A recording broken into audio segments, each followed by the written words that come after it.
Bien, écoutez, merci d'être présent ce matin dans cet endroit qui est symbolique, hein, une pépinière d'entreprise et pas n'importe lesquelles. Ce sont celles effectivement gérées par Clermont Métropole avec ces pépinières qui, Raphaël, c'est où Raphaël? J'ai perdu Raphaël. Voilà, c'est là-bas. Effectivement, voilà, j'allais dire qu'ils sont des équipements économiques incontournables. Aujourd'hui, une collectivité en proposant des services tels que ces pépinières permet facilite l'émergence de jeunes entreprises. Et Dieu sait si c'est important parce qu'au-delà de l'aspect locatif, hein, bien évidemment, au-delà de l'aspect des services même qui sont proposés dans la pépinière, mais il y a aussi l'effet d'émulation, l'effet de groupe, l'effet de travailler les uns avec les autres. Et ça a une valeur, mais qui n'est même pas mesurable, tellement que ça apporte, je pense, au-delà même de l'aspect locatif, un vrai développement, un vrai boost pour des porteurs de projets et des jeunes entrepreneurs. Il reste de la place si on veut louer des bureaux Voilà, ben oui, c'est le principe d'une pépinière où on ne peut pas rester tout le temps. Et donc voilà, si vous avez des intentions de création, il y a aussi le pic, on va en parler tout à l'heure, bien évidemment, voilà, le pic Turing, parce que Turing va rester vivant. Donc j'allais dire, on va parler avec Tristan. Bonjour, bienvenue. Merci d'être là ce matin pour ce de nouveau petit déjeuner de la création.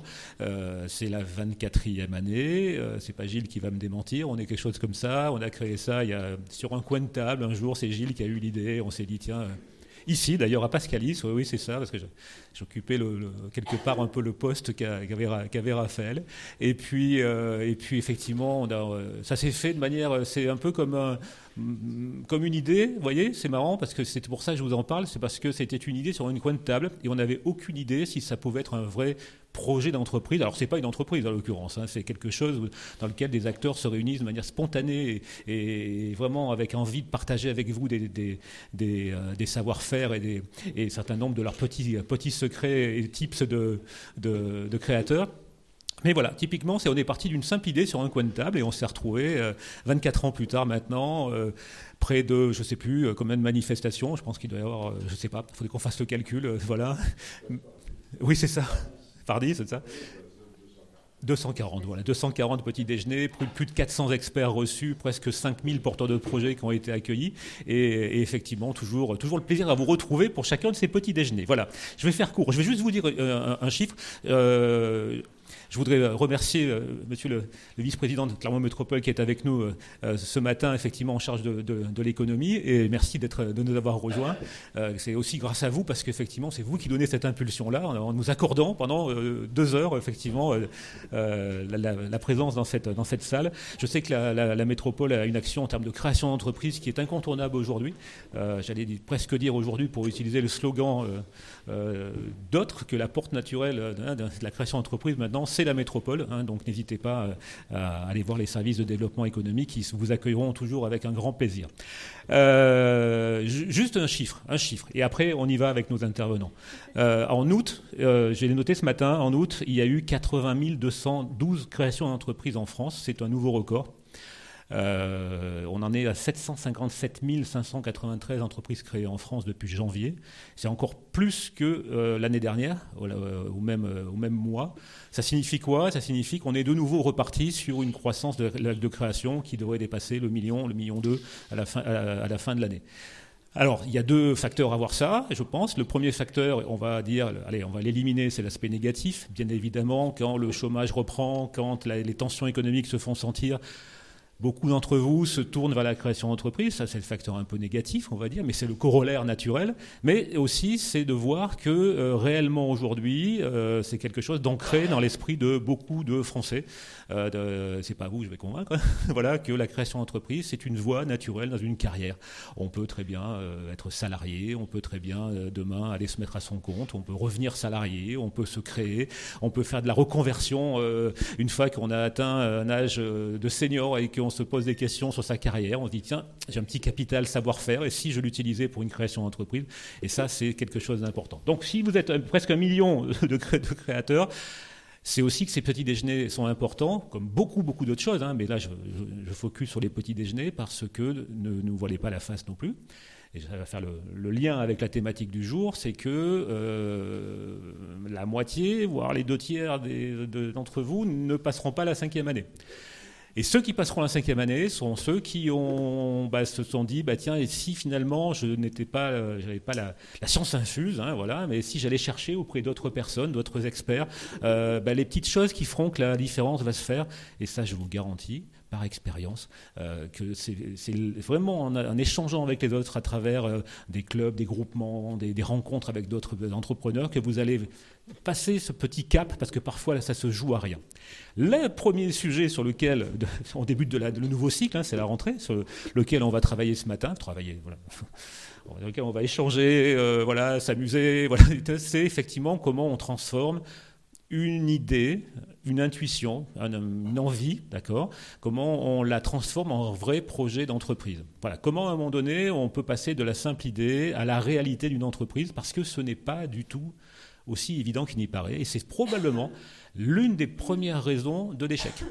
Pourquoi ? Parce qu'on est tous persuadés, à un moment donné, que notre idée est la meilleure. Pourquoi ? Parce qu'on vit dans une bulle. Hein. Vous savez qu'on vit tous dans des bulles dans lesquelles les gens qu'on rencontre, effectivement, vont nous donner peut-être une image biaisée de la réalité de la chose. Et donc, c'est pas nécessairement une idée qui va faire un bon projet d'entreprise. Inversement, c'est pas qu'une bonne idée qui peut faire un projet d'entreprise. Juste un petit tips pour démarrer, qui au moins on m'a répété 53 000 fois, c'est que, par exemple, un marché sur lequel il n'y a personne, il y a deux hypothèses. C'est que soit vous êtes le premier à avoir l'idée et vous êtes des génies et puis vous allez devenir les leaders absolus sur votre marché. Ça pèse 1% de chance, 0,1% de chance. Soit s'il n'y a personne, c'est qu'il n'y a pas de marché. Et que d'autres avant vous ont essayé, ont testé, et malheureusement, il n'y a personne. Donc, déjà, ce petit tips, mettez-le dans un coin de votre tête et vous verrez que ça peut déjà vous amener plein de choses. Mais je ne veux pas me substituer à nos témoins et nos experts, parce que eux, ils en savent bien plus que moi. Voilà. Alors, ce matin, effectivement, trois experts, et merci à Tristan d'être présent, parce que Tristan va témoigner. Je ne vais pas dire ça devant lui, mais effectivement, j'ai écrit sur le post l'un des entrepreneurs les plus brillants de sa génération. On n'est pas loin. Enfin, si c'est pas, voilà, je pense que on a dit, allez, l'un, voilà. Tristan, qui effectivement a ce parcours exceptionnel d'avoir créé très jeune. D'avoir eu des capacités de réussite exceptionnelles, et puis d'avoir su quand même se retourner à certains moments, avoir réfléchi, avoir plein d'idées, puis des idées. Voilà, s'il y a une machine à idées, je pense qu'il nous expliquera comment à un moment donné, il transfère effectivement de l'idée au projet concret. Audrey, on fait un petit tour de table pour présenter tout le monde. Voilà, un petit tour pour que chacun puisse se présenter. Je vérifie juste si tous nos micros fonctionnent. Oui, ça doit être bon. Audrey Pouchol. Alors Audrey, comment vous dire ? Audrey, c'est une personne... Tu peux regarder le micro, je ne vais pas parler longtemps. Hein. Comment vous dire ? Audrey, c'est quelqu'un qui est incontournable sur Clermont-Ferrand si déjà vous voulez apprendre à vos commerciaux comment mieux vendre. Voilà, déjà. Mais au-delà de ça, Audrey, c'est une touche à tout. Elle est pleine d'idées, elle est pleine de... Et j'aimerais que tu nous présentes un petit peu ton cabinet, Business & You, et que tu nous parles de toi, qui tu es. Ok, bonjour à toutes et tous. Effectivement, mon domaine, c'est le commercial. Donc, voilà, le commercial en technique de vente, mais aussi en relation client au sens un peu plus large, parce que je ne forme pas que des commerciaux. J'aime beaucoup travailler aussi avec des profils techniques, des ingénieurs, des gens qui sont au contact des clients, mais qui ne sont pas étiquetés commerciaux, parce que quand même, c'est une vilaine étiquette qu'on n'aime pas du tout, cette étiquette de commercial. Et puis, effectivement, très impliquée dans les réseaux et présidente du CERC Business Femme Leader Mondial pour contribuer également à ma manière sur le grandir et faire évoluer les femmes dans ce monde-là. Et Dieu sait si effectivement c'est un combat, on peut dire un combat, ou tout au moins un engagement. Voilà, combat pacifique. Un combat pacifique, oui, par les temps qui courent, oui, on va éviter les mots un peu guerriers, c'est clair, tout à fait. Pierre, même question. Qui es-tu ? D'où viens-tu ? Que proposes-tu ? Voilà. Alors moi, je suis entrepreneur depuis 6 ans, donc tu vois, j'ai passé le cap des 5. Bravo. Voilà. Je suis consultant en robustesse des modèles économiques. C'est beau, hein ? Ouais. Ah là là. Ah, ça pète, hein. Et en fait, avant, j'ai été 18 ans au Crédit Agricole. Et donc 6 ans entrepreneur. Et donc mon savoir-faire, effectivement, c'est de faire en sorte qu'on ait à la fois un modèle économique qui soit robuste d'un point de vue économique, mais qui intègre aussi les enjeux de transition écologique et sociale. Voilà. Oui, porter des valeurs au-delà. Exactement. Qui est à la fois un projet d'entrepreneuriat et en même temps porter des valeurs qui sont... Oui, c'est ça. Faire en sorte que face aux aléas, on dérisque au maximum la chose. Ma boîte s'appelle Regard Mêlé. Alors, pour 2 raisons. Une raison très physique, ça fait 57 ans que je louche, donc Regard Mêlé. Et la deuxième, c'est que j'ai fait plein de métiers, plein de choses différentes, donc je mêle beaucoup de sources de connaissances. C'est le plaisir d'être vieux, comme moi. Et grand-père depuis hier matin. Ah bah bravo. C'est ça, mais j'aime bien les gens qui ont des parcours un peu atypiques. Souvent, on les retrouve sur ces petits déjeuners. Faisal, bienvenue. Même question, j'allais dire, écoute, allez, parce que tu viens juste d'arriver, alors est-ce que tu peux te présenter, l'organisme que tu représentes et ton action au quotidien? Super, bon, déjà, désolé pour le petit retard, je me suis trompé de pépinière. Et comme on est toujours bien accueillis dans les pépinières, j'ai été pris à partie par Daniel Farge et il m'a gentiment offert un café. J'ai dit, j'ai pas le temps, faut que j'y aille. Non, plus sérieusement, désolé pour le retard, merci pour l'accueil. Oui. Donc, je m'appelle Faisal Hamza, je suis chef de projet Citélab à Clermont-Ferrand. Ma mission, concrètement, c'est de repérer les personnes qui ont envie de créer ou de développer une entreprise dans les QPV de la métropole, dans les 6 QPV. J'ai un parcours atypique, comme les personnes qui sont à mes côtés. J'ai été chef d'entreprise pendant plus de 10 ans dans le domaine du transport et du déménagement. Je reconnais quelques clients, dont une qui est à ma droite. J'ai créé une entreprise de transport, donc comme je le disais, dans un QPV à Saint-Jacques. J'ai travaillé pendant de nombreuses années avec les habitants des QPV. QPV, pardon, juste quartier prioritaire politique de la ville. D'accord. Voilà, il y en a 6 sur la métropole, 1 à Cournon et 5 à Clermont-Ferrand. Et voilà, aujourd'hui, je suis là pour vous parler de mon action dans les QPV sur un dispositif qui s'appelle Citélab, tout simplement. Voilà, exactement. Et je pense qu'on aura des belles choses à raconter. Tristan, alors Tristan, j'allais dire, tu es voisin à la fois, parce que je sais pas si tu es arrivé de Turing ou du Pic, ou de chez toi d'ailleurs, peut-être, à cette heure-ci, peut-être. Alors, quelques mots là aussi, même si on y reviendra plus longtemps avec toi sur la carrière et tout, mais si on doit te définir, Tristan Colombet, tu es qui et voilà, est-ce que tu peux nous présenter? Merci beaucoup Frédéric pour l'invitation et bonjour à tous. Donc moi Tristan, je suis effectivement entrepreneur depuis mes 18 ans à Clermont-Ferrand, plusieurs entreprises et donc aujourd'hui à la fois responsable de Turing 22, l'espace de coworking qui est juste à côté là, de Pascalis et également aujourd'hui en charge d'un très beau projet de territoire qui ouvrira en janvier, le PIC. Voilà, effectivement, qui est à la fois un programme immobilier fantastique, vous passez effectivement vers les stades de l'ASM, et puis qui est à la fois aussi un projet humain avec vraiment une capacité à fédérer des humains dans un lieu, et ça, cette dynamique-là, ça ne s'improvise pas, ça peut s'écrire, mais je pense qu'à un moment donné, c'est l'homme qui le porte, qui fait toute cette différence-là. Alors, je vais revenir sur Audrey, que j'avais mis en premier, parce que je me suis dit, il faut bien toujours quelqu'un, et puis on va démarrer. Honneur aux dames. C'est ça. Oui. Alors, vous l'avez compris, le thème d'aujourd'hui, c'est de se dire comment on transfère, effectivement, comment on passe de cette belle idée que vous traînez depuis longtemps, qui vous a un jour réveillé en pleine nuit en disant « Waouh, j'ai envie de créer mon entreprise et j'ai trouvé un vrai concept ». Audrey, toi, je pense que... je sais, parce que quand on a travaillé sur la préparation, que toi, il y a un point particulier sur lequel, effectivement, que tu focuses, sur lequel tu accompagnes aussi les gens avec lesquels tu travailles, c'est savoir s'il y a vraiment un public, s'il y a réellement derrière un projet un public. Alors on vient déjà un peu de le déflorer, mais j'allais dire comment toi tu vois cette chose-là, comment tu transfères l'idée face au public. Effectivement, il y a cette idée est-ce qu'il y a un marché que tu as évoqué tout à l'heure, c'est le fameux go-to-market, comme disent les boîtes hype.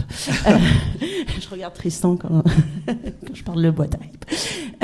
Et effectivement, il y a beaucoup de startups qui oublient ça. C'est-à-dire qu'ils vont travailler beaucoup sur de la recherche et développement, ils vont penser avoir la super idée du siècle et puis ils se posent pas la question de est-ce qu'il y a un marché pour ça ou pas. Ça, c'est quelque chose que j'ai appris aussi un petit peu avec le temps. Parce que honnêtement, c'est pas comme ça que j'ai créé. Oui, voilà, c'est ce que j'allais dire, c'est ça. Parce qu'en général, les conseils qu'on donne aux autres, c'est pas ceux qu'on s'applique, et en tout cas, pas forcément au départ. Moi, j'ai créé avec quelque chose qui me caractérise quand même beaucoup, qui est une sorte de joie rebelle. C'est-à-dire que pendant 12 ans, on m'a expliqué que je faisais pas du commercial comme il fallait, que c'était pas ça. Alors j'avais des très bons résultats, je spoil tout de suite. J'explosais mes objectifs, mais malgré tout, on m'expliquait que c'était pas comme ça qu'il fallait faire. Bon, au bout d'un moment, ça m'a gonflé, pour parler très directement, et je me suis dit, je vais aller porter la bonne parole, évangéliser, faire ma croisade, et je vais expliquer aux boîtes comment on fait du commercial et je vais prouver que ça marche. Voilà, donc c'était un peu plus ça l'idée. Et puis au bout de 2 ans, je me suis dit, ok, maintenant il faut faire un vrai concept, il faut l'adapter au marché, il faut que ça rencontre une offre et une demande et que ça s'aligne. Mais voilà, c'est un peu comme ça que ça a démarré et ça m'a encouragée parce qu'effectivement, je me suis rendu compte qu'il y avait des points très positifs dans ma façon de faire et que ça pouvait plaire et que c'était d'ailleurs peut-être même la façon dont on fait du commercial aujourd'hui, finalement, et que j'étais juste un peu trop en avance. Mais rencontrer son public, ça veut dire quoi? Comment je peux le concrétiser? Comment, à un moment donné, est-ce qu'il faut que je parte du principe que je lance mon produit et après, je vois si je suis capable de m'adapter en permanence? Est-ce qu'il faut être agile, finalement?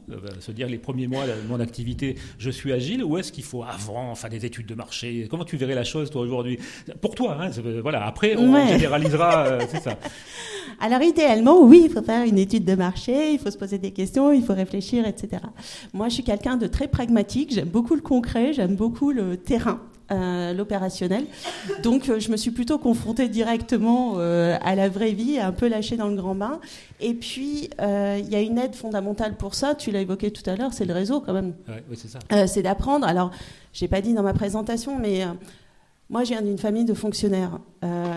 C'est pas un problème. C'est pas Cosette. C'est pas ce que je veux dire. Mais c'est un monde qui est très très loin de l'entrepreneuriat. J'avais absolument pas les codes de ça. J'avais aucune idée de comment ça marchait en fait. Voilà. Déjà commercial, c'était bizarre dans mon univers familial, mais entrepreneur, c'était juste le risque absolu, quoi. Et donc le réseau, ça a été fondamental, c'est-à-dire de rencontrer d'autres gens, de faire du vie ma vie, de pouvoir échanger sur des sujets de ceux qui avaient 3 pas d'avance sur moi ou beaucoup plus d'avance. Et puis moi, je sais aussi ce que je dois à chacun dans ces réseaux. On n'y arrive pas tout seul, en fait. Alors ça fait 8 ans et demi, moi, Pierre, j'ai un peu plus d'avance que toi, mais voilà, c'est comme tu dis, ce cap des 3 ans, des 5 ans, on les passe pas tout seul. Et si on prend rien que là, alors je ne vais pas inclure en plus la salle, mais toi, Fred, tu m'as donné mon premier contrat, tout premier contrat, il y a 8 ans et demi, voilà. Pierre, on a fait des papotages longs, pro, perso, dans son magnifique potager créatif. Tristan, quelques déjeuners très inspirants. Faisal, quand j'étais en plein divorce et qu'il a fallu me déménager dans une situation un peu stressante, il m'a envoyé une super équipe. Voilà, il y a tout ça aussi, parce que, et là, je touche peut-être du doigt aussi, il n'y a pas que le projet entrepreneurial, il y a autour. Alors, si tu dis, alors 2 éléments. Les réseaux, ça veut dire quoi? Ça veut dire que je fais même si je suis en phase d'antécréation, je n'ai pas maturé mon projet encore. Il faut dès à présent sortir de son bureau et aller rejoindre des réseaux. Il y en a plein sur Clermont, hein, peut-être le groupement des créateurs d'entreprises, mais il y a des réseaux. Hein, il y a même on foisonne de réseaux maintenant, j'allais dire, mais dans ces réseaux, il faut avoir il va falloir parler de son projet, hein, il va falloir savoir le vendre, il va falloir le vendre, tout le monde en parler, et peut-être savoir écouter les autres aussi, parce que c'est ça aussi la difficulté à un moment donné, de croire en soi, mais pas trop, peut-être, hein, c'est d'écouter, savoir les conseils des autres. Alors, comment dire, je vais faire une réflexion genrée, vous allez m'en excuser, mais chez les femmes, le problème, c'est pas de croire trop en son projet. C'est de croire pas assez en son projet, globalement, on va dire. Hein, pas de généralité absolue, mais quand même par observation. Effectivement, dans les réseaux, c'est beaucoup d'écouter, c'est beaucoup d'apporter ce qu'on sait faire. On a tous une compétence sur un sujet particulier. Et moi, le premier cap vraiment important que j'ai passé, c'est celui des 2 ans et demi par là, c'est-à-dire le moment où en général on a nos droits chômage qui s'en vont, où il faut commencer à gagner de l'argent de manière suffisante, où on a la pression familiale aussi. À ce moment-là, j'étais encore mariée quand est-ce que tu vas ramener vraiment de l'argent à la maison, et où est-ce que tu es sûr que tu veux continuer là-dedans, cherche plutôt un job salarié, ça c'est quand on est bien soutenu. Et en fait, quand on a le bon comportement dans les réseaux et qu'on écoute, qu'on apporte ce qu'on a, qu'on se comporte de manière bienveillante, en fait, moi, au bout de 2 ans et demi, j'ai vu 5 personnes arriver vers moi parce que là, j'ai dit « Ouh là là, il faut que ça devienne rentable ». Et 5 personnes qui sont venues m'offrir leurs compétences pour m'aider. Et ça a été une super surprise. Et j'ai dit, mais pourquoi ? Et on m'a dit, parce que tu nous as donné. Donc maintenant, on est là pour toi. Donc on va t'aider sur ta com, on va t'aider sur ton développement personnel, on va t'aider sur plein de choses importantes. Et aussi, là, une chose importante, c'est de savoir dire oui, de savoir accepter qu'on a besoin d'aide. Ça, c'est pas forcément super évident non plus. De dire, non, je suis grande, je vais me débrouiller, j'ai besoin de personne. Et de dire, non, finalement, je veux bien que tu m'aides. Ah, tout à fait. Et c'est là aussi où toute la différence peut se faire, c'est qu'à un moment donné, c'est se faire challenger son projet, c'est accepter un petit peu de mettre son ego de côté, et puis repartir en disant tiens, finalement, j'ai attrapé le bon conseil qui va faire la différence et qui souvent fait la différence. Vous allez voir combien la création d'entreprise, quand vous vous lancerez, si vous n'avez pas encore démarré, parfois c'est la rencontre avec le premier client, la rencontre avec la personne inspirante, comme tu disais, la rencontre, etc. et qui peut changer complètement l'avenir de votre projet. Et ça comment dire, il y a une part de chance, bien évidemment, on va dire l'inverse, voilà, mais il y a une part d'engagement. Il faut, c'est aussi d'aller vers les autres et de savoir parler. Bon, on va écouter un peu Pierre quand même, parce que Pierre aussi, j'allais dire, tes conseils sont précieux, surtout que toi, j'allais dire, de par même la nature des entrepreneurs que tu peux accompagner, tu rapportes très probablement une vision de l'entrepreneuriat qui va être un peu plus structurante, peut-être parce que quand on arrive sur des projets plus engageants, plus portés sur des aspects sociétaux peut-être, autour des normes RSE ou de l'environnement ou autre. Parfois, on oublie un peu qu'on est aussi un entrepreneur, non ? Comment ça se passe ? Comment toi tu les accueilles et comment toi tu recadres leurs projets ? En fait, j'ai repris le titre de ce matin, transformer votre idée en entreprise à succès. Ouais. Et en fait, avant tout, il y a un questionnement sur qu'est-ce que c'est le succès ? Oui. Est-ce que certains d'entre vous utilisent un GPS ? Personne ? Ah bon ? Vous utilisez un GPS ? Ouais. Et c'est quoi le plus important quand on utilise un GPS ? Pardon ? Ne pas l'écouter. C'est quoi le plus important quand on utilise un GPS ? D'arriver à destination ? C'est de savoir où on va, la destination. Et à partir du moment où vous avez posé la destination, ça vous propose plusieurs chemins qui peuvent varier s'il y a des embouteillages, s'il y a des travaux, etc. Donc le plus important au départ, c'est on a une idée, mais il faut son étoile polaire. Où est-ce qu'on a envie d'arriver ? Et où est-ce qu'on a envie d'arriver ? C'est à la fois des enjeux économiques, mais aussi d'autres types d'enjeux de rythme professionnel, de personnes qu'on a envie de croiser, d'échanges, de relations, d'endroits où on a envie de vivre. Donc le plus important au départ, une idée, oui, ok, super, mais où est-ce qu'est son envie d'arriver ? Et il y a un truc, plus on rêve grand, moins il y a de problèmes. C'est contre-intuitif, hein. Plus vous rêvez grand, plus vous avez des chances de trouver des gens qui vont vous dire il est taré, mais on va l'aider. Voilà, premier point, c'est vraiment ça. Oui. Et on voit bien qu'on est sur un équilibre entre économique, mais aussi tout ce qui fait la vie d'une personne, donc ses besoins humains fondamentaux. Voilà, ça c'est la première chose. Une fois qu'on a ça, on va trouver des chemins. Alors, c'est super délicat d'expliquer, de donner des raisons, mais bon, on est payé pour ça quand on est consultant, donc il faut faire semblant. Il y a un truc qui s'appelle, vous allez voir, c'est un mot compliqué, le prétotype. Vous connaissiez le prototype, mais le prétotype. Alors, je vais vous l'illustrer avec un restaurant que vous connaissez qui vend des hamburgers là, avec un signe comme ça. Je sais pas, je vois pas du tout. Vous voyez pas ce que... Non. Et qui un jour s'est dit, et si, en plus des hamburgers, je vendais des pâtes ? Et donc, quand on a une idée, l'enjeu, c'est de la tuer rapidement pour voir si effectivement il y a un marché ou pas. Ouais. 2 solutions.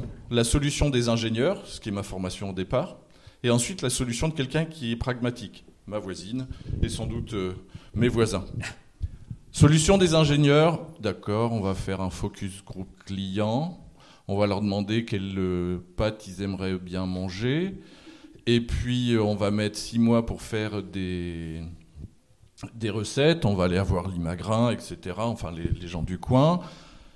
Et après, on va mettre en marché et on va s'apercevoir que ça ne marche pas. Donc on a perdu du temps et de l'argent. Le prototype, c'était à l'époque où, quand vous rentriez dans ces magasins, vous aviez des choses au-dessus avec tous les menus. Donc ils ont demandé à quelqu'un qui était graphiste, qui avait une agence de communication, de faire des menus pâtes. Et chaque fois qu'il y avait quelqu'un qui se présentait, si il demandait un menu pâtes, il cochait, il disait « je suis désolé, on est en rupture de stock ».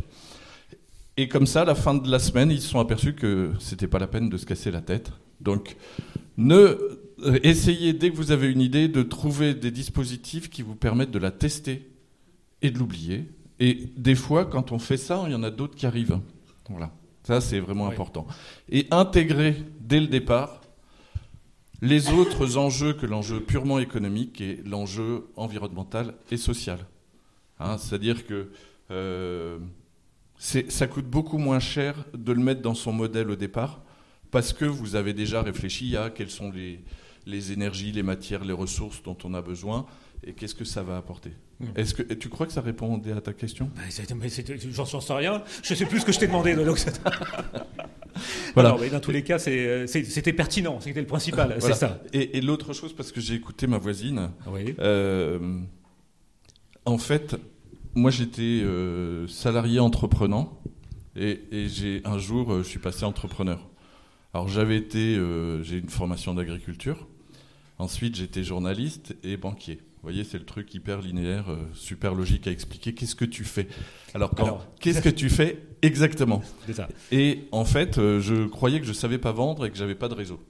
Voilà, et que je ne savais rien, en fait, quand je suis devenu entrepreneur. En fait, je suis allé voir des gens que je trouvais bien, qui me plaisaient, qui avaient aussi un marché, qui étaient souvent des seniors, et qui étaient, vous savez, quand on a un marché, que des fois on a des gros contrats et tout seul on n'y arrive pas. Et moi j'ai commencé comme ça. Ça m'a permis de prendre confiance en moi et de m'apercevoir de ce que je pouvais vendre ou pas vendre, et d'explorer un marché tout en faisant du chiffre d'affaires. C'est pas mal ça, c'est mieux. Voilà. Est-ce que, alors, je vous ai écouté tous les deux, est-ce que vous sous-entendez, ou t'affirmes d'ailleurs, parce que tu sous-entends peut-être pas, qu'effectivement, finalement, on apprend en marchant, quoi. On n'est pas nécessairement obligé, encore une fois, d'avoir structuré son marché dès le départ. Cette idée, on peut l'expérimenter et puis la faire. Il faut être un peu agile, savoir la faire bouger. Comment tu vois la chose ? C'est ça, en fait. On a une chance incroyable, c'est que l'ensemble... des réseaux qu'on peut avoir, mais aussi la question des modes de communication font qu'on voit très très vite, on peut tester très vite si ça va marcher ou pas, s'il y a du retour. Oui. Voilà. Et j'avais un vieil ami qui disait « La réalité apporte des réponses aux questions que tu t'es pas posées ». Donc, bien observer. Se dire « Tiens, on m'a demandé pour ça, je sais pas pourquoi on me l'a demandé, mais si on me l'a demandé, c'est que ça doit correspondre à quelque chose. » Qui est ressenti, parce que savoir soi-même qu'on va impacter les autres, c'est pas si évident que ça, donc c'est en permanence quelque chose qui bouge du moment qu'on a son étoile polaire, son adresse. On va prendre un chemin vicinal, des fois une autoroute, des fois il va y avoir des travaux. Je ne parlerai pas plus de travaux à Clermont-Ferrand. Avoir son étoile polaire. Je connais une expression qui m'avait marqué, moi, effectivement, qui était un dicton qui était si le bateau n'atteint pas le port, c'est que le capitaine, je ne sais plus, il y a une histoire comme ça. C'est qu'il a trop bu, en fait. Pardon, c'est ça.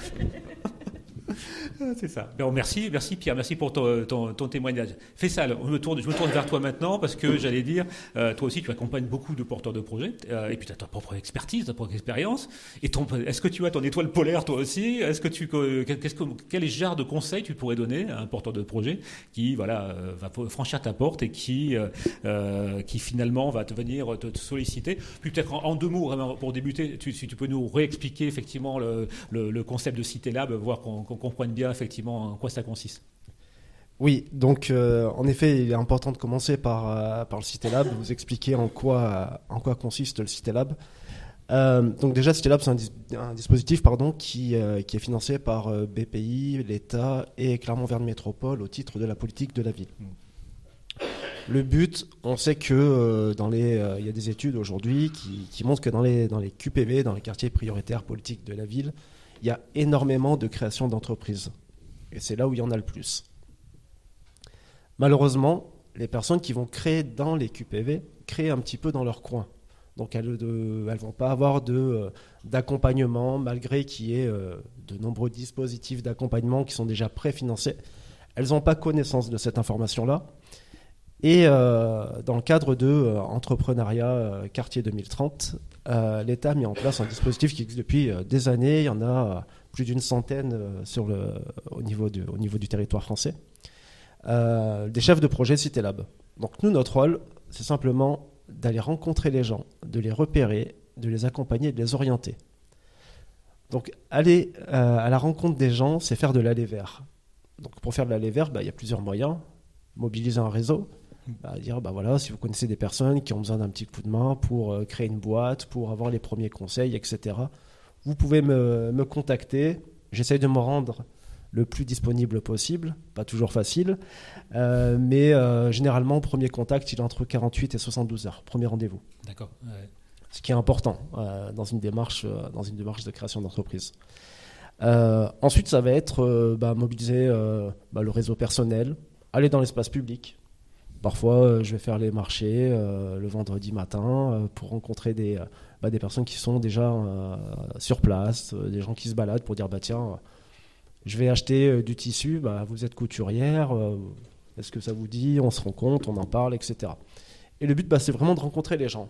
C'est une manière différente, parce qu'habituellement, on attend que où la personne prenne contact avec la chambre de commerce, la chambre des métiers, BGE, je travaille chez BGE, ou d'autres dispositifs d'accompagnement, d'autres structures, pardon.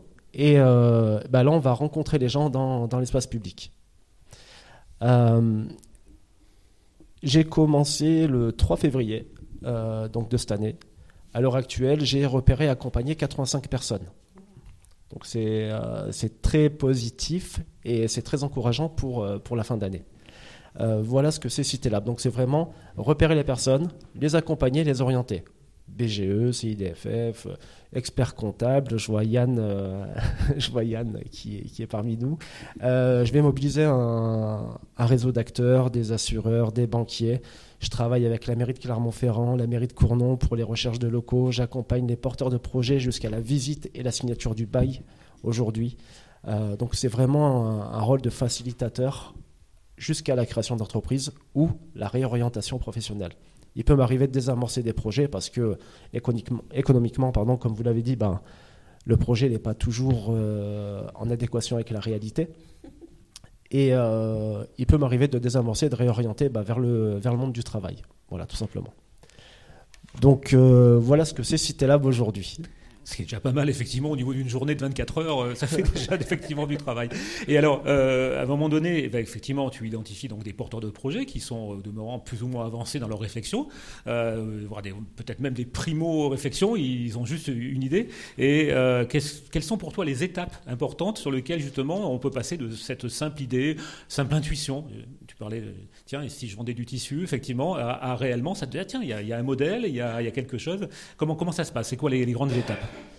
Donc, en effet, comment passer de l'idée au projet avec CitéLab?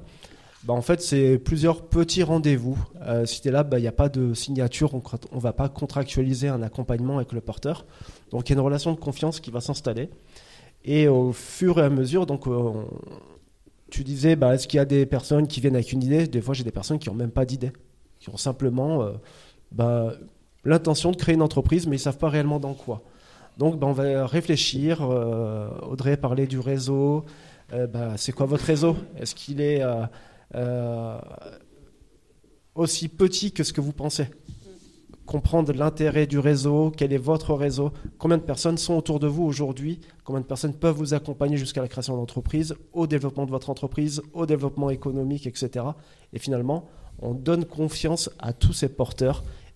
Et je vais insister sur toutes ces porteuses, parce que les femmes sont majoritaires, enfin en nombre. Je ne vais pas dire majoritaires, mais elles ont tendance à sous-estimer jusqu'à présent le potentiel de leur activité. Ouais. Et il est aujourd'hui plus facile pour moi de faire passer une femme de l'idée au projet, parce qu'il suffit juste d'un petit coup de pouce. Voilà. Alors que pour les hommes, malheureusement, on est un peu plus Et on a besoin d'un peu plus de travail souvent pour remettre les choses en place. Mais voilà, l'idée, c'est vraiment d'échanger. Comme vous l'avez dit juste avant, tous les deux, de comprendre que l'idée, elle peut évoluer. On peut arriver avec une idée de base. Il faut que l'idée, elle évolue dans le temps. Je sais pas, moi, si demain, j'ai une personne qui me dit Faisal, moi, je vais ouvrir un soccer dans le quartier de Saint-Jacques. Bon, il n'y a pas trop les infrastructures qui vont permettre de le faire. Est-ce qu'on ne peut pas réfléchir à un soccer ailleurs ? L'idée va évoluer. Est-ce que c'est un terrain ? Un terrain, ça va être compliqué de faire peut-être ton salaire à la fin du mois, peut-être 2, 3. Est-ce qu'il y a une vraie différence, etc. dans le financement ? Sachant qu'on accompagne, on va orienter vers les financeurs du territoire. Donc voilà, l'idée, c'est de créer cette relation de confiance, faire évoluer l'idée pour que le modèle économique soit viable. Voilà. Moi, ça me rappelle une remarque de nos amis banquiers, le Crédit Agricole Centre-France, qui est partenaire des petits déjeuners, effectivement. Ils disent il ne faut pas prendre le nom de la banque, par exemple, comme quelque chose de vexatoire. Il ne faut pas se dire la banque elle m'a dit non, etc. Et tout. Effectivement, il faut quand même se poser la question à un moment donné pourquoi il m'a dit non. Je prends un exemple tout ballot, mais chez nos amis banquiers, ils disposent de statistiques, de données, de macro-données qui font que sur la plupart des projets, alors oui, vous êtes une start-up innovante, ok, d'accord, là, ils n'auront peut-être pas des référentiels pour mesurer. Mais eux, si vous dites, j'ouvre une boutique ou une entreprise de tel type, de tel thème, dans tel quartier, à tel endroit, avec tel public, ils ont des statistiques. Ils savent déjà si votre projet il est voué à l'échec ou si il peut marcher, mais il faut qu'il prenne telle ou telle forme, parce qu'ils ont déjà du recul. On croit toujours que son idée est la première, ce qu'on a évoqué tout à l'heure, pas nécessairement. Donc quand on entend des noms, des gens qui vont vous accompagner, des noms NON, voilà, ne prenez pas ça comme une agression. On est contre mon projet, voilà. J'entends souvent ça, notamment par rapport aux banquiers. Les banquiers, ils prêtent jamais, ils m'ont tous dit non. Non, les banquiers prêtent plutôt, surtout en création d'entreprise, parce que, alors ça c'est la petit off, eux-mêmes sont sécurisés, vos prêts en vérité sont quasiment sécurisés pour eux par un système de soutien de la BPI, d'assurance et autres. Donc ils n'ont pas vraiment de risque. S'ils vous disent non, c'est que réellement ils vous disent non. Ils savent que votre projet est presque pas mort, mais il va être compliqué. Donc accepter le non, je pense que ça peut être aussi. Toi qui as ton expérience de. Est-ce qu'il y a des banquiers dans la salle ? Des ex. Oui. Bon, vous savez ce que c'est un banquier ? C'est un mec qui porte une ceinture, des bretelles et qui prend son parapluie quand il fait beau au cas où. Donc j'ai été 18 ans, je peux me rire de moi-même. En fait, le banquier, il a à la fois une approche rationnelle, il a besoin de savoir si vous avez le ressort, vous, entrepreneur, pour tenir ce que vous êtes en train de faire. Une fois que le modèle économique il est à peu près posé, il a besoin de croire en vous. Si vous aviez vu, j'ai regardé mon business model qui m'a permis d'avoir un prêt de 25 000 € quand je me suis lancé le 20 janvier 2020. Vous voyez, une période assez... voilà. Et je n'ai pas fait une ligne de ce qu'il y avait dedans, mais il m'a prêté. Et quand vous allez voir le banquier, il y a le modèle économique. Ça, c'est super pratique. Vous avez 2 façons de le remplir. Et souvent, il n'y en a qu'une, c'est vous partez de ce que vous voulez avoir et puis vous remontez pour faire le chiffre d'affaires, etc. Voilà. Et ça, on voit vite. L'autre chose, c'est enrichissez ce que vous présentez de l'histoire, du projet. Je reviens à l'étoile polaire, de ce que derrière vous portez. Et ça veut dire que, en fait, il faut raconter l'histoire. J'ai pas dit des histoires. Il faut raconter l'histoire. Qu'est-ce que vous êtes en train de faire ? Qu'est-ce qui résonne profondément en vous dans ce que vous êtes en train de porter ? C'est hyper important. Voyez, j'accompagne avec le Damier, ils ont un incubateur. Le Damier, c'est le cluster des industries culturelles et créatives. Ils ont un incubateur qui s'appelle Ubique. Et pour un banquier, un mec des industries culturelles et créatives, c'est des saltimbanques, quoi. Et en même temps, s'il vient avec son modèle économique et qu'il raconte ce qui va changer dans la population qu'il a, c'est pas à partir des besoins humains fondamentaux, sur la capacité de créativité des gens, leur liberté, leur temps de non-travail, de loisirs, l'éducation, vous voyez que ça donne autre chose. Donc à un moment, il y a l'écriture de l'histoire sous forme de chiffres, ça c'est le business model, mais il faut aussi pouvoir trouver une façon d'écrire l'histoire que vous voulez faire vivre à vos clients.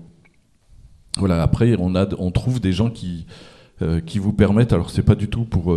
mais j'ai en tête une entreprise qui était logée à Turing 22 au village Baïséa, et ben pour qu'il obtienne son prêt, on a gagné 500 000 euros de prêt, on a raconté l'histoire, et donc voilà, moi j'ai utilisé, je suis trilingue, 1G, donc je comprends la technique, c'était une boîte d'informatique, 10 ans de journalisme, j'arrive à vulgariser, et 18 ans de banque, je vois à peu près comment il fonctionne. Donc trouvez aussi des relais qui vous permettent de révéler votre histoire, et plus vous allez montrer ce que vous êtes, où vous avez envie d'aller, quelle est votre robustesse, plus vous avez des chances d'avoir une écoute attentive si le modèle économique est raisonnable. Voilà. Vous qui avez été banquier, vous êtes d'accord ou pas? Non, je veux vérifier. Hein.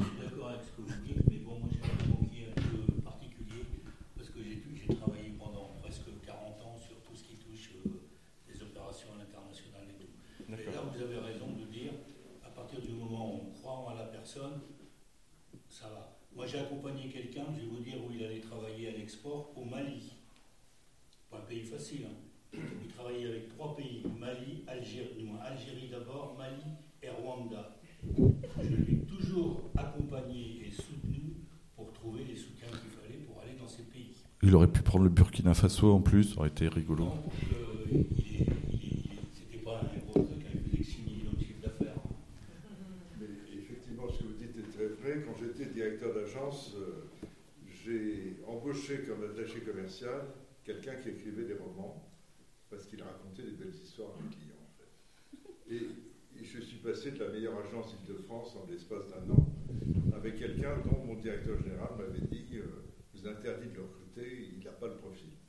Et l'autre, simplement, il m'a dit mais moi, je séduis vos clients parce qu'ils ne viennent pas pour acheter des produits bancaires, ils viennent pour qu'on leur raconte des belles histoires et après, évidemment, ils plaçaient ces produits. Il y a un sociologue que j'avais fait bosser quand j'étais au Crédit qui nous a dit un jour, en 2010, une entreprise, c'est une hallucination collective. Voilà. En fait, dans un marché saturé, ce qui est notre cas, hein, on a de tout partout, vous avez un produit, un stylo, voilà, ça a trois éléments pour le décrire. La structure, la fonction et l'imaginaire qui porte. L'histoire qui porte. La structure, c'est un truc en plastique. La fonction, ça permet d'écrire. Et l'imaginaire, c'est un cas de couleur. Je l'ai récupéré l'autre jour, de Diot Siassi. Il traînait, je ne sais pas ce que c'est, mais vous voyez, il y a des collectionneurs de stylos 4 couleurs. C'est toujours le même, hein, mais on va l'acheter vachement cher. Et c'est la même chose. Donc, comment vous travaillez vos imaginaires, votre... enfin, voilà. Et Tristan, moi, quand j'ai vu le pic, je me suis dit, il est complètement frappadingue. Et comme je dis, finalement, en rêvant grand, voilà, on peut, en rêvant grand, en incarnant, en portant, on a peut-être plus de chances d'emmener des gens avec soi. Voilà, parce que... et je suis bavard, hein, Frédéric. Ah non, tu sais, je suis le gardien du temps, je regarde, donc je sais qu'on est bon, tout va bien. Juste une citation de quelqu'un qui a créé les tissages de Charlieu, qui est au tissage de Charlieu. Alors, les tissages de Charlieu, vous connaissez sans doute pas. En revanche, si vous allez chez Super U, il n'y en a pas beaucoup dans la région, ou chez Auchan, vous avez des sacs de caisse, maintenant qui sont en tissu, qui sont fabriqués à Charlieu dans la Loire. Et il nous a dit, on est quel jour? On est vendredi. Il nous a dit mardi, une citation que je vais vous partager. Vous avez vu, je fais durer le suspense. C'est bien, c'est... Quand on appuie sur le bouton du cœur, ce qui se passe vous dépasse. Quand on appuie sur le bouton du cœur, ce qui se passe vous dépasse. Votre banquier, il est banquier, mais aussi humain. Tous les gens que vous allez rencontrer, ils sont dans leur fonction, mais aussi humains. Oui. Si vous avez quelque chose qui leur plaît, les gens ils se mettent, voilà, ils donnent. C'est ce que, c'est ça, exactement. C'est ce que Audrey a raconté tout à l'heure quand le truc, vous avez plus France Travail qui vous paye et là vous vous dites waouh. Il va falloir quand même payer quelque chose. Hein. C'est ça, se donner un salaire. Tristan, les projets qui vous dépassent, les projets plus grands que soi, les projets, avoir son étoile polaire pour avoir un cap, penser grand, est-ce que tu te retrouves là-dedans? Est-ce qu'on peut revenir un petit peu sur ton histoire quand même? Parce que tu as 18 ans, une entreprise, tu avais déjà une vision ou c'était vraiment une émotion? Tu t'es lancé en disant, voilà, c'est l'air du temps, j'ai envie de me lancer dans Pricey. Comment ça s'est passé? Si on reprend un peu l'histoire. Alors non, je suis tombé dedans par hasard dans l'entrepreneuriat. Moi, j'ai découvert ma passion pour l'informatique en 5e avec le club informatique du collège. C'est devenu une passion totale et qui m'a conduit pendant que j'étais au lycée à faire mes premiers essais sur les débuts d'Internet avec tout un tas de petits sites, dont plein d'essais de toute nature, dont un qui a commencé à marcher, qui était un site sur lequel j'organisais tout simplement un tirage au sort hebdomadaire. Il suffisait de s'inscrire et c'était financé par les premières publicités à l'époque. On était payé 1 franc le clic sur les bannières, mais ça m'a permis de financer les premiers petits cadeaux, des tapis de souris, des choses comme ça, et de pouvoir comme ça démarrer un business avec des revenus qui dans un premier temps étaient sur la déclaration de revenus de mes parents. Il n'y avait pas de structure, il n'y avait vraiment rien du tout. C'était fait de cette façon-là. Mais ensuite, je suis arrivé à Clermont-Ferrand ici pour venir faire mes études. Je suis venu à l'IUT informatique. J'ai pu continuer mon activité en parallèle. Et au bout de la première année, je me suis retrouvé dans une situation où je commençais à avoir une base de données, des clients. Et un jour, un annonceur publicitaire était vraiment intéressé pour communiquer sur ma base de données de joueurs. Il m'envoie le contrat, je le remplis, puis quand il découvre qu'en fait j'étais un simple particulier, il me dit mais non, là on peut pas signer avec vous dans cet état. Et de manière très naïve, j'ai dit mais et si je crée une société, est-ce que ça vous va? Il me dit oui bien sûr dans ce cas-là. Et voilà, de manière du coup très innocente, je suis arrivé à la CCI. Et pendant les vacances d'été, entre ma première et ma seconde année de DUT, j'ai créé ma première entreprise avec les 50 000 francs de capital à l'époque, 7 500 € pour les plus jeunes, pour pouvoir en fait créer finalement ma première structure. Et ce qui est devenu ma première aventure entrepreneuriale. Et une aventure entrepreneuriale qui a été qui a eu une croissance exponentielle. J'allais dire, c'est Pricey, c'est ça, c'est la première. Ouais, là aussi, quelques mots sur Pricey quand même, parce que bon, c'est quand même une première brique quand on crée une première entreprise et qu'on a cette croissance-là.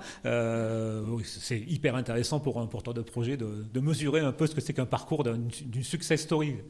Donc Pricey effectivement est né de ce site et puis est devenu en fait la 10e plus grosse fréquentation française sur Internet en quelques années. En 2007, l'entreprise avait atteint 150 collaborateurs, on faisait 15 millions d'euros de chiffre d'affaires. Donc ça avait vraiment ça s'est beaucoup développé. Et ça a été pour moi une aventure fantastique qui a connu des très hauts et des très bas. Et ça, c'est super formateur. J'imagine, oui, c'est clair. Et comment on passe de Pricey? Alors, il passe quelques années mais comment on passe de Pricey et puis à Turing 22 et puis maintenant au PIC? J'allais dire, comment cette carrière-là, est-ce qu'elle a été linéaire pour toi ou est-ce que ça a été l'occasion de brasser des idées, justement, de faire émerger des concepts, de chercher à les valider? Est-ce que c'est un parcours facile?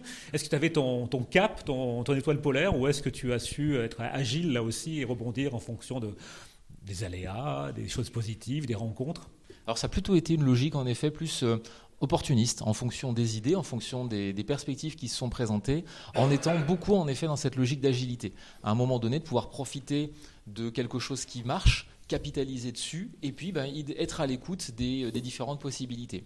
Et dans le cadre de Turing 22, c'est vrai que lorsque j'ai vendu ma société Pricey en 2012, il s'est trouvé que j'ai vendu la structure, mais par contre, les murs du siège social de Pricey, qui donc sont juste à côté, en fait, ça n'intéressait pas l'investisseur qui a acheté. Et donc, j'ai gardé ces murs. Ils sont restés locataires pendant un temps. Et puis ensuite, j'avais le bâtiment à ma disposition. Et dans cette époque-là, au moment où j'ai vu que le bâtiment allait se libérer, on était dans les débuts de l'essor des premiers coworking. On entendait beaucoup parler de WeWork à l'étranger. Comme je voyage beaucoup, j'avais eu la chance de pouvoir déjà voir des établissements de ce type et je m'étais dit, mais là c'est vraiment une révolution pour les entreprises de ne plus être tributaire d'un bail 369 très figé et de pouvoir être dans un environnement dans lequel c'est ultra flexible, ultra souple, où on a un niveau de service digne d'un hôtel et où en plus il y a une communauté d'entreprises et d'entrepreneurs. Et moi le concept m'a énormément séduit, je me suis dit, super, il faut recycler le bâtiment et on va pouvoir faire ça à Clermont. Je me suis d'abord rapproché, j'ai creusé un peu l'idée. Et puis, j'ai pris contact avec les premiers réseaux, les premières franchises qui existaient à l'époque, justement, WeWork, Spaces, etc. On les a rencontrés, ils m'ont ri au nez en disant « Mais vous rigolez mon bon monsieur, à Clermont-Ferrand ». On parlait à ce moment-là de 4700 mètres carrés. Ils ont dit non, mais il n'y a juste aucun marché, ça ne nous intéresse pas. Et j'avais quand même eu une entreprise qui m'avait dit oui, bon, nous, ça peut nous intéresser, mais on prendrait juste un plateau de 400 mètres carrés. D'accord, oui. Bon, je trouvais que leur vision était un peu limitée du marché, puis moi j'avais beaucoup plus de foi qu'eux, et dans le concept et dans Clermont, et donc j'avais la chance aussi d'avoir les moyens de pouvoir aller au bout de cette idée. Et je m'étais dit, de toute façon, dans le pire des cas, si vraiment ça ne marche pas, on se retournera, on le recyclera en quelque part en bureau traditionnel. Mais au moins, on va jusqu'au bout de l'idée. Oui. Et avec l'équipe qui m'accompagnait, on a été benchmarké. On a passé beaucoup de temps dans les coworking des concurrents pour comprendre tous les process, comment ça marche, en étant nous-mêmes clients de ces espaces, pour vraiment voir, interroger les gens qui étaient là-bas, voir ce qu'ils aiment, ce qu'ils n'aiment pas, et puis faire la version à notre sauce. Et c'est comme ça qu'est né, début 2019, Turing 22, juste à côté. Et est-ce qu'à travers tout ce parcours, il y a eu des moments de doute, des moments d'interrogation, des moments de stress ou alors d'exaltation, parce que c'est souvent ça aussi. C'est un peu dangereux des parfois pour un entrepreneur d'être souvent exalté. Comment tu as équilibré ta vie par rapport à ça? Et est-ce que tu as ressenti ces moments de doute ou d'inquiétude quand tu étais sur ce parcours? Enfin, c'est des investissements qui ne sont pas mineurs quand même, hein, c'est des remises en cause de la vie, littéralement. Alors, typiquement, dans cet exemple-là, Turing 22, juste avant l'ouverture, le carnet de commandes était vide. C'est-à-dire qu'on avait financé tous les travaux, on faisait l'aménagement complet, et on a dévoilé le projet et eu les tout premiers clients 3 mois avant l'ouverture. Donc, c'est beaucoup plus tard en termes de cycle que ce qui se fait dans l'immobilier de bureau traditionnel. Et juste avant l'ouverture, on avait beau montrer les vues 3D, regardez, ça va ressembler à ça. Le concept était très nouveau, les entreprises n'avaient pas l'habitude, tout le monde raisonnait en prix au mètre carré et avait du mal à se projeter dans un mode de fonctionnement différent. Et donc, du coup, mon directeur financier à l'époque, il commençait à avoir la goutte qui parlait sur le front en disant « Oh Tristan, j'espère que tu es sûr de ce que tu fais ». Et en fait, le déclic est arrivé juste avant l'ouverture. Quand ça y est, tout était fini, décoré, qu'on a eu les visites, et là, les gens, ils voient « Ah oui !» Et là, les signatures se sont mis à pleuvoir. En l'espace, en fait, d'1 mois et demi, on a rempli 75% des postes. Dès qu'on a été comme ça sur ce moment-là, ça a été, à la fois, pour moi, j'étais content, mon directeur financier était rassuré surtout, et ça a été la vraie validation du concept. Et ensuite, finalement, le bâtiment n'a jamais désempli, et c'est lui qui a été à l'origine du projet du PIC. D'accord. Alors, on reviendra après sur le PIC en lui-même, effectivement, qui est l'aboutissement aujourd'hui. Un investissement de combien, le PIC? C'est 65 millions. 65 millions d'euros, ouais, voilà. Ça vous donne une idée, effectivement. Mais on va reparler avant. On va s'intéresser revenir à ton parcours et surtout à ta vision. Quel conseil tu pourrais donner, effectivement, dans cette notion de valider une idée? J'allais dire, à un moment donné, d'avoir des idées. Je sais que tu en as beaucoup. Tu vas toucher à plein de domaines. Et à un moment donné, comment toi, tu penses que dans ta tête, tu pourrais dire, tiens, je suis plus sur une simple idée, j'ai un concept validé. Qu'est-ce que tu vois comme stratégie à ce niveau-là? Alors déjà, je suis complètement d'accord avec ce qu'a dit Pierre. Et ça, c'est la première chose que j'ai toujours appliquée. C'est comment, à partir d'une idée, on cherche toujours à aller d'abord la confronter au marché. Ce qui a été dit tout à l'heure est 100% exact. Quand je vois quelqu'un, parce que j'ai aussi un fonds d'investissement, donc j'ai aussi reçu beaucoup de porteurs de projets, et quand j'ai des gens qui arrivent en rendez-vous et qui me disent « j'ai eu une idée géniale, personne ne l'a eu avant moi », le rendez-vous démarre en général très mal. Bon. Pour déjà la moitié d'entre eux, ils m'expliquent leur concept. Moi, je me dis, je suis sûr d'avoir déjà vu ça quelque part. On le tape dans Google et on le trouve en 10 secondes. Je leur dis, et lui. Et là, ils me disent, ah, je connaissais pas. Bon.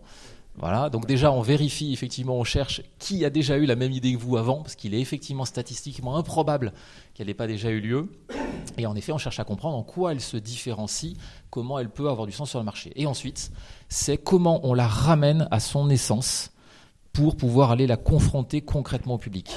Souvent on a une idée, on peut avoir la big picture, ah oui ça pourrait ressembler à ça à terme, ok mais très bien, comment d'abord je fais le truc minimaliste pour aller le confronter, aller voir sur le terrain et voir si ça marche ou pas. Déjà, ça écrème en effet effectivement beaucoup. Ça permet de limiter la prise de risque et de pouvoir très vite avoir et se confronter à la réalité du terrain et aussi de pouvoir avoir des retours des clients qui en général permettent d'améliorer son idée et petit à petit d'aller vers quelque chose de concret. Alors d'ailleurs, j'ai vu que tu présentais Turing 22 comme un POC, une preuve de concept pour avoir fait le PIC. Pour toi, t'as testé le marché à Turing, c'est ça? C'était une façon de tester le marché. Est-ce que, à un moment donné, quand on a une idée comme tu l'évoques et qu'on la teste face à ses clients, il y a cette notion d'accélération à un moment donné. Il faut savoir vraiment lui donner un côté.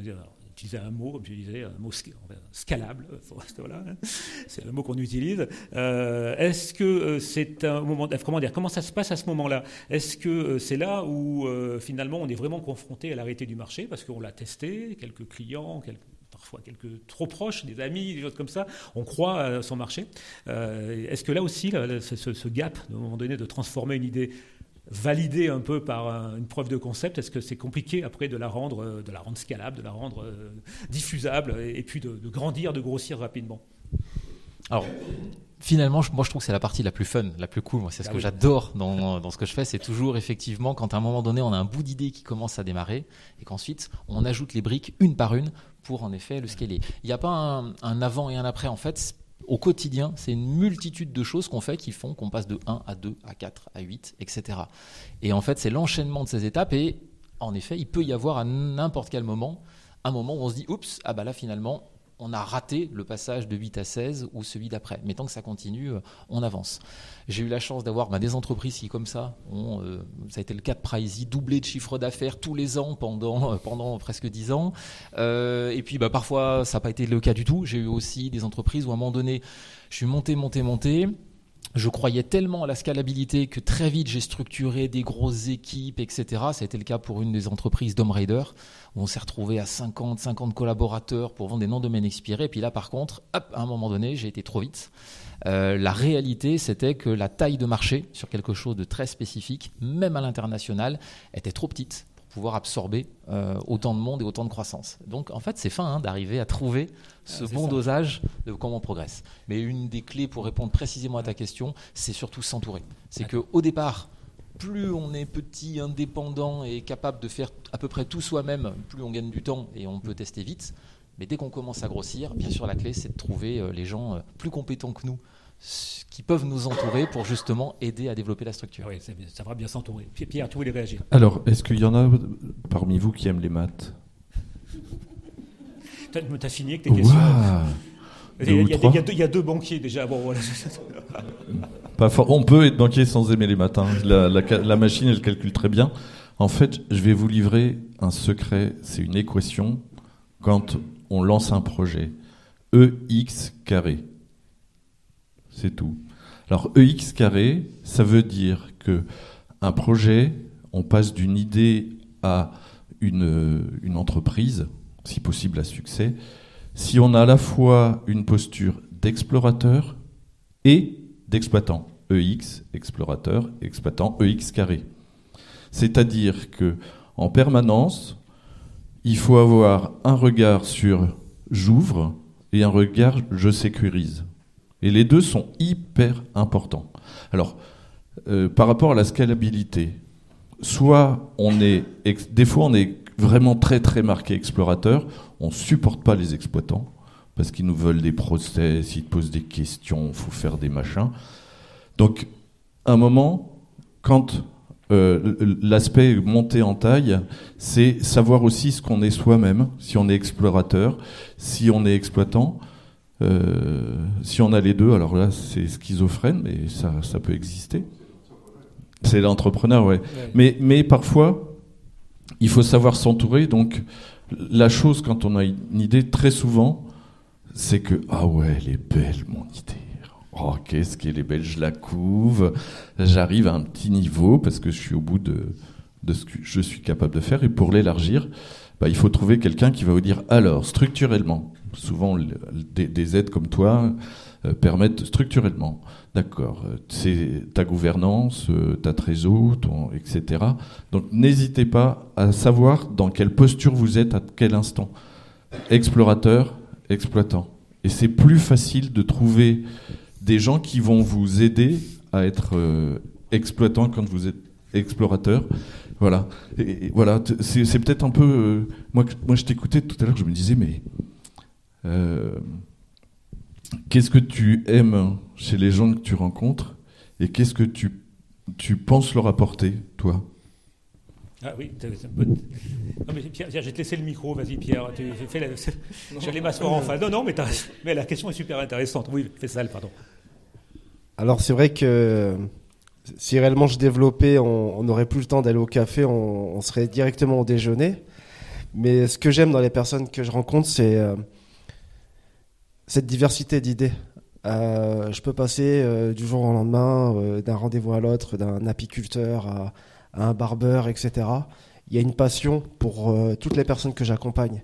Elles ne le font pas par dépit, elles ne le font pas parce qu'elles se sont levées un bon matin et qu'elles ont vu un barbeur qui avait du monde devant chez lui ou un boucher ou peu importe. C'est la passion réellement de ces personnes. Et cette passion, elle est contagieuse. C'est-à-dire que toutes les personnes qui sont présentes ici, on parlait des banquiers justement, quand vous avez une personne qui vient vous parler de son projet, qu'elle le vit, on sent vraiment que ça vient du cœur et peut-être même des tripes, c'est contagieux. On se prête au jeu, on écoute et on partage la passion avec cette personne. Donc ce que j'aime dans mes porteurs justement, c'est cette passion et cette détermination à vouloir défendre une idée avant de défendre justement l'entreprise, c'est vraiment de défendre l'idée de ce que j'aime, pourquoi j'y crois et pourquoi j'aime ça. Et la deuxième partie de la question, c'était, tu m'as demandé ce que j'aimais chez les porteurs et qu'est-ce que tu leur apportes en fait ? Ce que je leur apporte vraiment, c'est une écoute. Je facilite tout ce que je peux et quand je ne peux pas, j'oriente. Donc voilà. C'est aussi la force du réseau clermontois, c'est d'être capable effectivement d'être très maillé, petite ville, ville intermédiaire où tout le monde se connaît et où chaque personne est un peu effectivement l'entrée d'une pelote de laine où après on tire le fil et on en renvoie sur d'autres personnes. Et ça, c'est un vrai plus sur Clermont-Ferrand. Pour reprendre ton exemple du GPS, le porteur, il a sa voiture ou son vélo, sa trottinette, peu importe, il a sa destination. Moi, je suis Waze. Voilà. C'est ça.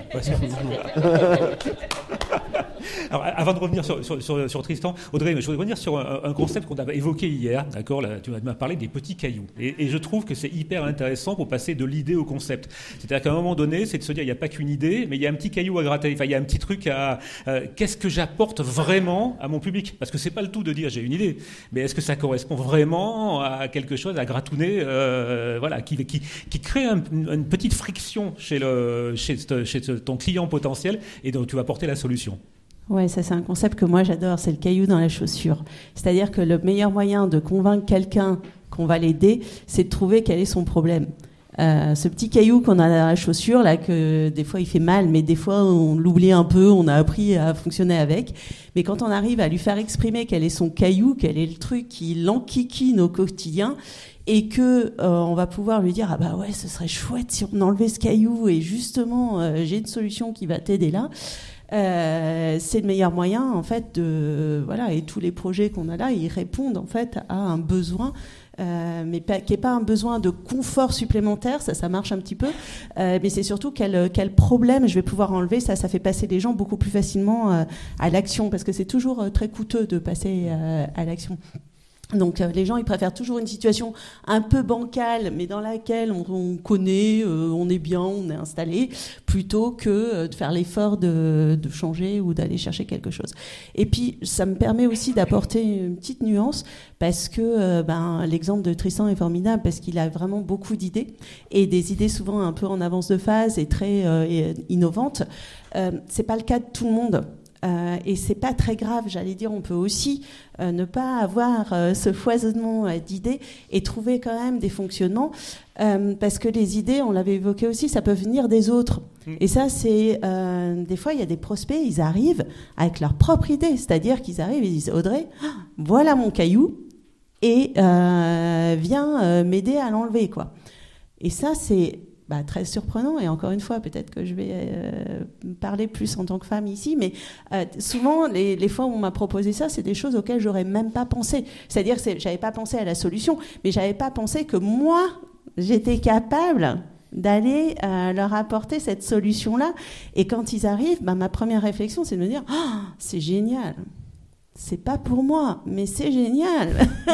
Et avec le temps, j'ai appris à me taire et à me dire, effectivement, les petites briques dont parle tout le monde, c'est si finalement j'ai une compétence là, et puis une compétence là, et puis en assemblant ces briques, je vais pouvoir faire quelque chose. Et aussi ce qu'on a évoqué sur je vais apprendre un peu en marchant, ce qui est un comportement, encore une fois, beaucoup plus masculin que féminin, et de répondre à ça. Et là se pose la question de est-ce que je saisis toutes les opportunités ? Est-ce que je prends toutes les idées des autres parce qu'elles ne sont pas forcément toujours bonnes ? Est-ce qu'elles vont dans le sens de mon étoile polaire ? Voilà. Donc, moi, je sais que toutes celles que j'ai acceptées, c'est celles qui m'ont fait passer des sacrés caps et qui ont vraiment permis de faire grandir la boîte. Et puis, qu'on utilise ses propres idées ou celles des autres, il y a un concept commun, en fait. Et ça, c'est une des toutes premières conversations que j'ai eues avec Tristan, où je suis arrivée un jour dans une discussion et je lui ai dit « Oh là là, mais Tristan, c'est horrible quand on est entrepreneur. Il faut prendre des décisions toutes les semaines. Franchement, tout le temps, il faut décider. C'est dur. » Et là, Tristan, il m'a pas rassuré. Il m'a dit, ouais, mais de toute façon, quelle que soit la taille de l'entrepreneur ou du grand chef d'entreprise, décider, c'est une qualité indispensable de l'entrepreneuriat. Donc, le lendemain, j'ai commandé un bouquin qui s'appelle Décider, ça se travaille. C'est un peu décider pour les nuls. Et je me suis dit, il va falloir s'y mettre parce qu'effectivement, et tu m'avais dit aussi que la décision soit bonne ou mauvaise, c'est pas grave. En fait, faut l'assumer et puis tu changeras, tu pivoteras, tu prendras une deuxième décision, puis une troisième et une quatrième. Donc voilà, c'est ça. C'est clair. Alors retenez bien ça, c'est important parce que le caillou dans la chaussure, ça paraît parce qu'on parle souvent d'études de marché, on veut quantifier combien il y a de clients, etc. Mais avant, je vous dis ça parce que je vois énormément de projets d'entreprise où il n'y a pas de problématique résolue. C'est-à-dire qu'on crée son entreprise parce qu'on a son idée. Mais simplement, tout à l'heure, tu parlais d'ouvrir un barbeur ou je sais pas. Voilà, effectivement, oui, c'est bien, un barbeur, ok, d'accord. Je sais tailler la barbe, ça m'intéresse, j'aime ce métier, et puis j'ai trouvé un local. Oui, mais est-ce qu'il y a vraiment un besoin dans ce quartier-là ? Est-ce qu'il y a, si c'est une entreprise qui va produire quelque chose d'innovant, un nouveau stylo, pas 4 couleurs, monocouleur, noir, voilà, etc. Voilà, est-ce que c'est bien beau ? C'est parce que mais moi j'ai une technologie extraordinaire, il tient dans mes doigts tout seul, il ne glisse pas. Oui, mais est-ce qu'il y a un problème que vous allez résoudre ? Est-ce que c'est vraiment une demande de vos clients qu'il ne glisse pas entre les doigts ? S'il n'y a pas un problème identifié, il y a très peu de chances que le marché suive derrière, vous aurez du mal à quantifier le volume de votre marché. Je vois ça beaucoup dans les startups où effectivement on est sur un marché d'offres. On offre des nouveaux services, on offre des nouvelles applications, mais il n'y a pas de besoin en face, il n'y a pas de problème. Donc s'il n'y a pas de problème, il y a peu de chances qu'elle fonctionne. Et ben tu vois, l'exemple du stylo, il est très bon parce que moi j'ai vu une innovation. Vendez-moi ce stylo. Ouais, non, surtout pas. Alors ça, c'était vraiment pas le commercial que je défends. Mais tu vois, j'ai vu, on se dit un stylo, il n'y a pas d'innovation possible. C'est un stylo, Bic fonctionne très très bien d'ailleurs, sans innovation depuis très très longtemps. Et en fait, on m'a proposé l'autre fois un stylo, alors qu'il n'est pas un stylo, c'est un crayon papier en fait, mais c'est une mine graphite inusable. Mais ça, c'est génial, ça enlève un énorme caillou. Le crayon papier, en fait, il faut le tailler, la mine, elle se casse, c'est jamais... chaque fois qu'on veut l'utiliser, il est jamais taillé comme il faut, etc. Et on n'a jamais de taille-crayon sous la main, enfin voilà. Et là, ils ont créé un crayon papier qu'on peut effacer avec une gomme exactement comme un crayon papier, mais la mine est éternelle, en fait. Et voilà, donc même avec des choses comme ça, même des secteurs où on croit qu'il n'y a pas d'innovation possible, qu'il n'y a pas de marché, finalement, si on trouve un caillou assez fort qui enquiquine les gens au quotidien, on peut avoir un marché qui s'ouvre. Et je peux pas m'empêcher de réagir parce que j'aime beaucoup ça. Et un point aussi intéressant, c'est que souvent les gens peuvent exprimer le caillou, mais ils ont rarement la solution en face. Alors, puisque c'est matinée citation, il y en a eu plusieurs, je peux pas m'empêcher de vous en partager une que j'adore, d'Henry Ford, vous connaissez peut-être, qui a dit si j'avais demandé à mes clients ce qu'ils voulaient, ils m'auraient demandé des chevaux plus rapides. Je trouve génial. Et quand à un moment donné, on entend le problème des gens, mais qu'on amène une solution différente de ce qu'ils avaient spontanément imaginé, c'est là que ça fait vraiment la différence. C'est clair, c'est clair. Oui. Juste une question, Tristan. Oui. Un caillou risque de se poser prochainement. Turing 22, un certain nombre de gens vont partir au pic. Et donc, ce local qui a vécu plusieurs vies peut devenir quelque chose de nouveau. Alors, ils vont pas tous partir, hein, déjà. Ils vont pas tous partir. Et ça peut donner une opportunité de faire de Turing. Pourquoi pas une école d'entrepreneurs qui, à partir de la seconde, puisse alimenter plus tard le PIC ou des choses comme ça. Mais je veux dire, là s'offre à l'imagination de l'entrepreneur la possibilité de devenir un exploitant sur un domaine qui est nouveau. Bon, alors, il y a plein de possibilités. Ah ouais, en fait, typiquement, on nous a posé la question depuis le début, mais que va devenir Turing ? Donc, on s'est dit, on a imaginé tout un tas de scénarios différents et on s'est dit, on va surtout bien attendre de voir ce que veulent concrètement les gens. Donc, à un moment donné, on s'est dit, peut-être que finalement, Turing, non, il n'y a pas assez de marché, donc on va fermer Turing et puis, il n'y aura que le PIC. Puis finalement, en avançant, on s'est rendu compte que on avait plein de gens qui nous disaient oui mais moi Turing je suis super bien et puis géographiquement je préfère rester là, j'ai pas spécialement envie de venir au PIC. Puis des gens qui nous disaient oui moi je voudrais être sur les deux. Et finalement en fait mois après mois on a bien échafaudé toutes les hypothèses mais ça nous a permis de voir que finalement aujourd'hui les gens veulent pouvoir et c'est ce qu'on va faire. Turing va exactement continuer pour l'instant comme il l'était déjà, avec simplement en plus la possibilité pour tous les gens qui sont déjà à Turing de pouvoir gratuitement venir au PIC et inversement. Donc finalement, dans le même abonnement, on a accès à 2 espaces. D'accord, ok. Voilà. Mais ça n'empêchera pas, en effet, avec la place qui pourra se libérer, de pouvoir faire d'autres choses. Bon, parce qu'on parle beaucoup du PIC, j'imagine que 80% des gens présents en ont entendu parler quand même. Est-ce que tu peux nous donner quelques données sur le PIC ? Alors, ouverture en janvier, c'est quoi ? C'est grand comment ? Qu'est-ce qu'on va y faire ? Où ça se trouve physiquement ? Voilà. Est-ce qu'on peut avoir quelques infos sur le PIC.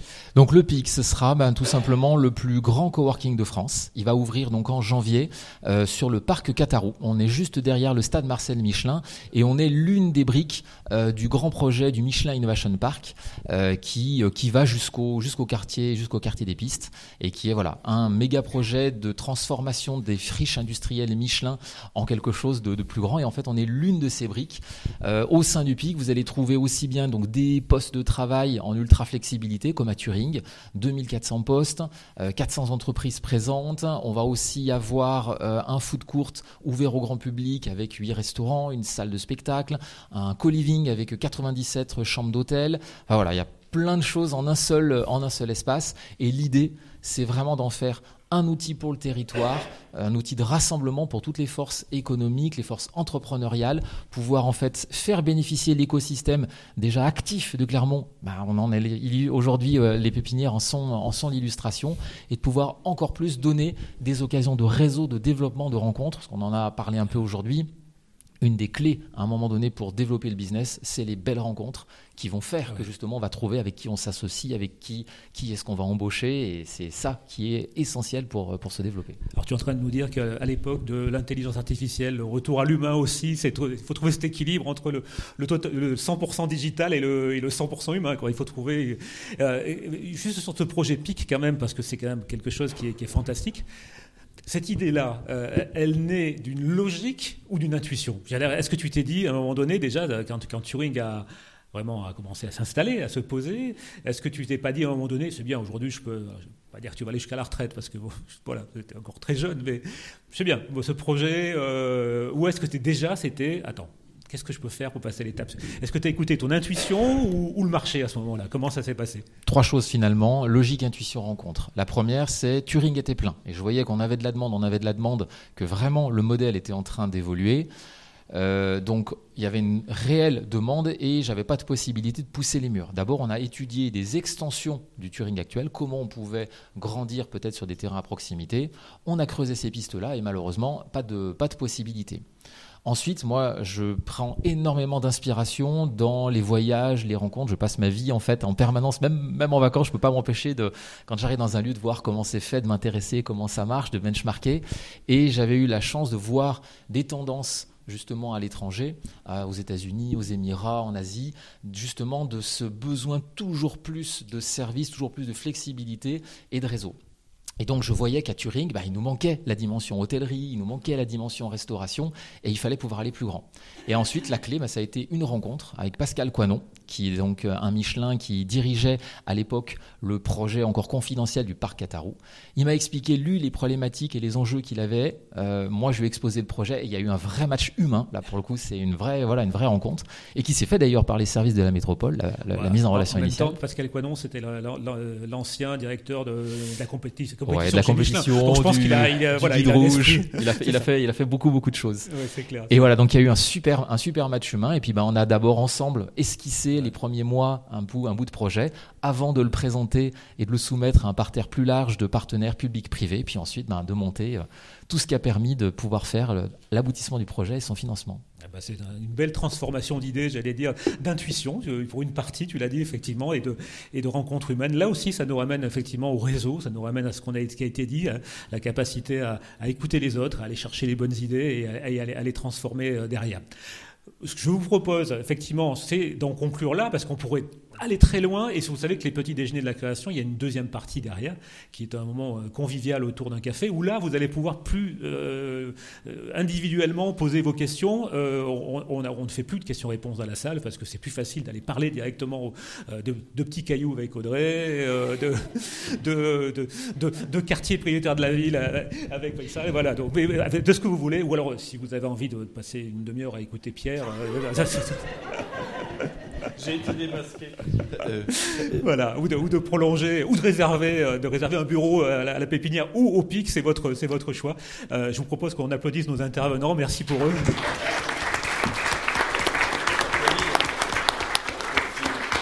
Et donc le café, les croissants, les pains au chocolat, tout vous attend. Voilà. Et merci à vous tous. Merci.